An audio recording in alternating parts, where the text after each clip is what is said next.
लोक आमची वाट लावतायत, आमचीच लोक आमच्या महाराष्ट्राची वाट लावतायत. काल मी त्या गौतम अडाणीचं प्रकरण काढलं, काय मिरच्या झोंबल्या.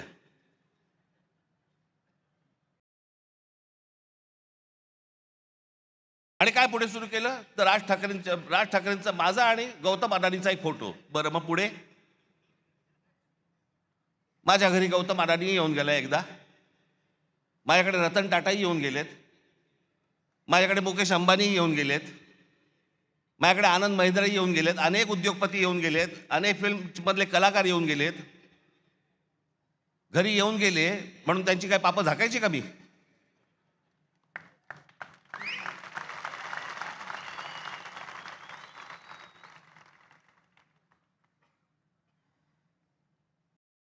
काल जे तुम्हाला दाखवलं हे इतकं भयानक आहे, इतकं भीषण आहे. ते जे फोटो दाखवतात कधी 2-3 वर्षापूर्वीचा काहीतरी फोटो दाखवतात, तो जेव्हा घरी आले होते. आता घरी आल्यावरती काय हाकलून देऊ?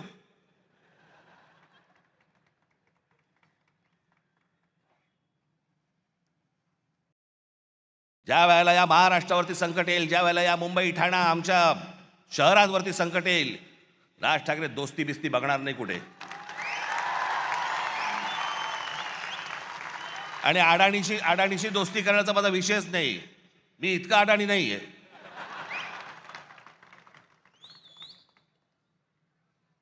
पण ते काल जे मी तुम्हाला दाखवलं त्याचं गांभीर्य नीट समजून घ्या. मी काल जे तुम्हाला सांगितलं की जवळपास 60% म्हणजे हा माणूस कधी सिमेंटमध्ये कधी नव्हता, तो आज माणूस 2 नंबरला सिमेंटमध्ये आलाय. आज देशातला 2 नंबरचा सिमेंटचा व्यापारी तो आहे. आज ही सगळी विमानतळं, आता नाही इथे गुजराती समाजातले लोक आले असतील. खरं तर आमचं तुमचं काही भांडण नाही आहे, फक्त आमच्याशी भांडायला येऊ नका.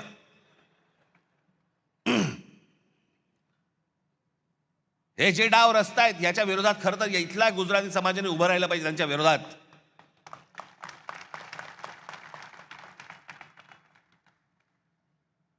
पण हे मुद्दामून ज्या गोष्टी करतायत, हे काय करतायत? हा आत्ताचा जवळपास त्यांचे काहीतरी 6 का 7 का 8 काहीतरी विमानतळं या देशातली त्यांना दिलेली आहेत. विमानतळं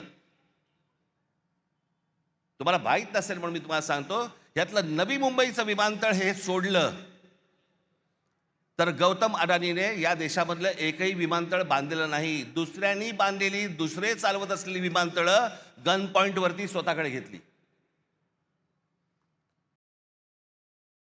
बांधलेलं फक्त एकमेव पोर्ट गुजरात मधलं फक्त मुंद्रा पोर्ट.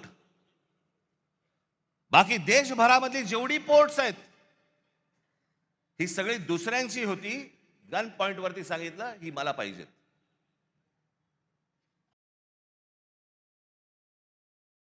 एक इथलं विमानतळ, एक पोर्ट सोडून या माणसाचं स्वतःचं काही नव्हतं. फक्त केंद्राचा दबाव, नरेंद्र मोदींचं नाव, या एका गोष्टीवरती हा माणूस अख्ख्या देशभर पसरत गेला आहे.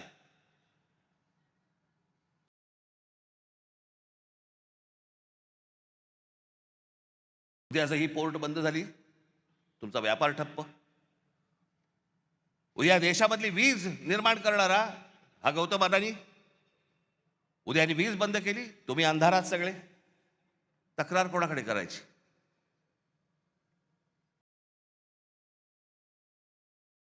आत्ता 1-2 महिन्यापूर्वीची गोष्ट असेल, महिन्याभरापूर्वीची गोष्ट असेल. तुम्ही जर विसरला नसाल तर तुम्हाला आठवण करून देतो, पण विसरला नसाल कदाचित, हा देश पण विसरला नसेल. इंडिगोच्या विमानामध्ये स्ट्राईक झाला, आत्ता कळलं तुम्हाला? होता ना आत्ता, इंडिगोची विमान बंद होती.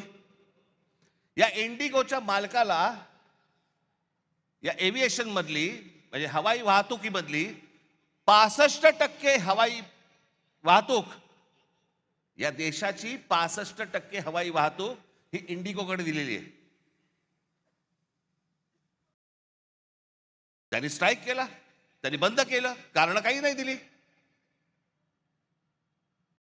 एके दिवशी त्या इंडिगोच्या मालकाने ही सगळी विमानं बंद केल्यावरती अख्खा देश ठप्प झाला.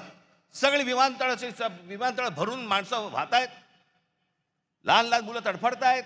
त्यांच्या आयांना कळत नाही काय करायचंय. विमान उडत नाहीये. खाण्यापिण्याचे वांदे. खरं तर विमान कंपनीने द्यायला पाहिजे, तेही नाही. पाणी नाही, काही नाही, काही नाही. देश अख्खा ठप्प. एक विमान कंपनी तुमचा देश ठप्प करू शकते. आज अदानींच्या हातामध्ये